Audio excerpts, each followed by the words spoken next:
Hello అందరికీ welcome to cherries kitchen. ఈరోజు మనం టమోటా నిలువ పచ్చడి ఎలా చేయాలో చూద్దాం. ఇది రైస్లోకి చాలా టేస్టీగా ఉంటుంది. ఫ్రెష్గా ఉన్న 2 కిలో టమోటాలు కడిగి తీసుకోవాలి. అలాగే నిమ్మపండు సైజ్ అంతా చింతపండు, ఉప్పు, కొంచెం కారం, పసుపు, వెల్లుల్లి రెబ్బలు, ఒక 2 టేబుల్ స్పూన్ల ఆవాలు, జీలకర్ర, మెంతి వేయించి బాగా పొడి చేసుకోవాలి. ఇప్పుడు టమోటాలన్నీ ఇలా సన్నగా కట్ చేసుకున్నాక మనం ముందుగా తీసుకున్న చింతపండు, ఉప్పు కూడా యాడ్ చేసి ఇది బాగా ఉడికించుకోవాలి.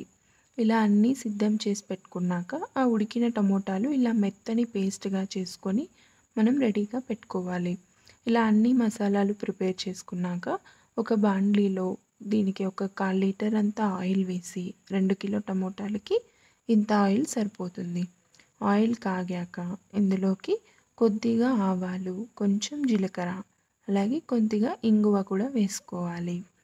ఇవి కొంచెం అలా ఫ్రై అయ్యాక ఇందులోకి మనం ముందుగా ఒలిచి పెట్టుకున్న వెల్లుల్లి రెబ్బలు ఉన్నాయి కదా, అవి మొత్తం వేసుకోవాలి.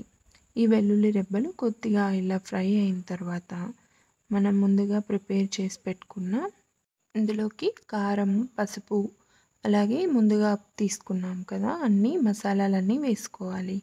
ఇవన్నీ వేసుకున్నాక మీడియం ఫ్లేమ్లో పెట్టి వేయించుకోవాలి, లేదంటే మాడిపోతాయి. ఇప్పుడు ముందుగా ప్రిపేర్ చేసుకున్న టమోటా పేస్ట్ అంతా వేసి దీన్ని బాగా మీడియం ఫ్లేమ్లోనే ఉంచి బాగా కుక్ చేయాలి. ఇది బాగా దగ్గర పడి నూనె సపరేట్ అయితే మనకి ఊరగాయ రెడీ అయిపోయినట్టు. దీన్ని మనం బాటిల్లో వేసి స్టోర్ చేసుకుంటే చాలా బాగుంటుంది.